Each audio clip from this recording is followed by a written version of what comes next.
ସ୍ୱପ୍ନ ସ୍ୱପ୍ନ ଈଶ୍ୱରଙ୍କ ସୃଷ୍ଟିରେ ମଣିଷ ଏକମାତ୍ର ଜୀବ ଯିଏ ସ୍ୱପ୍ନ ଦେଖିପାରେ। ନିଜ ସ୍ୱପ୍ନ ସାକାର କରିବା ପାଇଁ ପ୍ରାଣପଣେ ଉଦ୍ୟମ କରେ। ସ୍ୱପ୍ନା ବା ଏଥିରୁ କିପରି ବାଦ୍ ପଡ଼ନ୍ତା?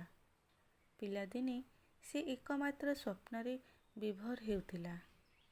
ସେତେବେଳେ ସେ ସବୁ ବିଷୟରେ ପୋଖତ ନଥିଲେ ମଧ୍ୟ ତାର କୁନି ମନରେ ଥିବା ସ୍ୱପ୍ନ ସାକାର କରିବା ପାଇଁ ଦୃଢ଼ମନା ହୋଇ ଉଠିଥିଲା। ଫ୍ୟାସନ ଓ ଗ୍ଲାମର ଦୁନିଆରେ ନାଁ କରିବା ସ୍ୱପ୍ନକୁ ନେଇ ସେ ବଢ଼ିଥିଲା। ତେଣୁ ସେହି ସ୍ୱପ୍ନକୁ ସାକାର କରିବା ପାଇଁ ସ୍ନାତକ ସରିବା ପରେ ପରେ ମୁମ୍ବାଇ ଚାଲି ଆସିଲା। ପ୍ରଥମେ ଯେତେବେଳେ ସେ କାମ ପାଇଁ ସଂଘର୍ଷ କରୁଥିଲା, ସେହି ସମୟରେ ସେ ଭେଟିଥିଲା ରଜତକୁ। ରଜତ ମଧ୍ୟ ଗ୍ଲାମର ଦୁନିଆରେ ନୂଆ ଥିଲା।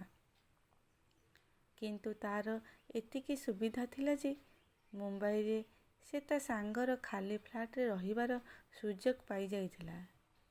ତେଣୁ ବାସ ଖଣ୍ଡେ ପାଇଁ ତାକୁ ସ୍ୱପ୍ନା ଭଳି ହଇରାଣ ହେବା ପାଇଁ ପଡ଼ିନଥିଲା। ସ୍ୱପ୍ନା ସହ 2-4 ଥର ଦେଖା ହେବା ପରେ ରଜତ ତା ନିଜ ତରଫରୁ ସ୍ୱପ୍ନାକୁ ତା ଫ୍ଲାଟରେ ରୁମ୍ ସେୟାର କରିବା ପାଇଁ କହିଥିଲା। ମୁମ୍ବାଇ ଭଳି ସହରରେ ରହିବା ପାଇଁ ଅସୁବିଧା ଭୋଗୁଥିବା ସ୍ୱପ୍ନା ମଧ୍ୟ ରଜତର ପ୍ରସ୍ତାବରେ ରାଜି ହୋଇଯାଇଥିଲା। ଏହାପରେ ସ୍ୱପ୍ନା ଜୀବନରେ ଆରମ୍ଭ ହୋଇଥିଲା ନୂତନ ଅଧ୍ୟାୟ।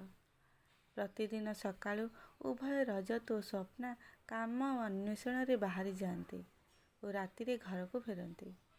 ଘରେ ପହଞ୍ଚି ଉଭୟ ଦିନଯାକର ଅନୁଭୂତି ପରସ୍ପରକୁ କୁହନ୍ତି। ସମୟ ଏମିତି ଚାଲିଥିଲା ବେଳେ କେତେବେଳେ ସେ ଦୁହେଁ ପରସ୍ପରର ନିକଟତର ହୋଇଗଲେ ସେ ଦୁହେଁ ଜାଣିପାରିନଥିଲେ। ସ୍ୱପ୍ନା ଅନୁଭବ କରିପାରୁଥିଲା ଯେମିତି ତାର ଭଲ ସମୟ ଆରମ୍ଭ ହୋଇଯାଇଛି। ବ୍ୟକ୍ତିଗତ ଜୀବନରେ ରଜତ ଓ ବୃତ୍ତିଗତ ଜୀବନରେ ଭଲ ସୁଯୋଗ ପାଇ ଚାଲିଥିଲା। ତାକୁ ଲାଗୁଥିଲା ତା ସ୍ୱପ୍ନ ଯେପରି ସାକାର ହେବାରେ ଲାଗିଛି। ସ୍ୱପ୍ନା ସଫଳତାର ଗୋଟିଏ ପରେ ଗୋଟିଏ ପାହାଚ ଚଢ଼ି ଚାଲିଥିଲା। ସେହି ସମୟରେ ରଜତ ବିବାହର ପ୍ରସ୍ତାବ ଦେଇଥିଲା।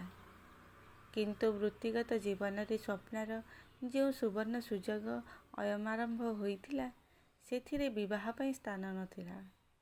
ତେଣୁ ରଜତକୁ ପଛରେ ଛାଡ଼ି ଆଗକୁ ବଢ଼ିବାକୁ ସେ ଉଚିତ ମନେ କରିଥିଲା। ସ୍ୱପ୍ନ ପଛରେ ଧାଇଁ ଧାଇଁ ସେ ଏତେ ଆଗକୁ ବଢ଼ି ଯାଇଥିଲା ଯେ ତାକୁ ଲାଗୁଥିଲା ସେ ଯେମିତି ସ୍ୱର୍ଗରେ ଅଛି। ଅନ୍ୟମାନେ କେହି ଜଣେ ମଧ୍ୟ ତା ଆଖପାଖରେ ପହଞ୍ଚି ପାରିନାହାନ୍ତି। ମାଟି କାମୁଡ଼ି ମାଟିରେ ହିଁ ପଡ଼ି ରହିଛନ୍ତି। ସ୍ୱପ୍ନାର ଏ ସୁଖ ବେଶୀ ଦିନ ତିଷ୍ଠି ରହିଲାନି। ସମୟ ଗଡ଼ିବା ସଙ୍ଗେ ସଙ୍ଗେ ସେ ଅନୁଭବ କରିପାରୁଥିଲା ସତେ ଯେମିତି ସେ ଏକୁଟିଆ ହୋଇଯାଇଛି। ତା ସୁଖ ଦୁଃଖ ବାଣ୍ଟିବା ପାଇଁ ମଧ୍ୟ ତା ପାଖରେ କେହି ନାହାନ୍ତି। ବର୍ତ୍ତମାନ ସେ ତାର ସଫଳତାର ମୂଲ୍ୟାୟନ କରୁଥିଲା। ତାକୁ ଲାଗୁଥିଲା ନିଜ ସ୍ୱପ୍ନ ପାଇଁ ସେ ଯେମିତି ବହୁ ମୂଲ୍ୟ ଦେଇସାରିଛି। ହରେଇବା ପାଇଁ ତା ପାଖରେ କିଛି ନାହିଁ।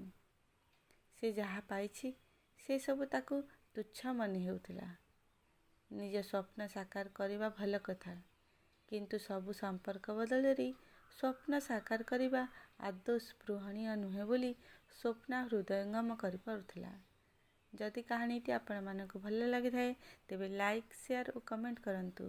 ଚ୍ୟାନେଲରେ ନୂଆ ଥିଲେ ଚ୍ୟାନେଲଟିକୁ ସବସ୍କ୍ରାଇବ୍ କରିନିଅନ୍ତୁ। ଧନ୍ୟବାଦ।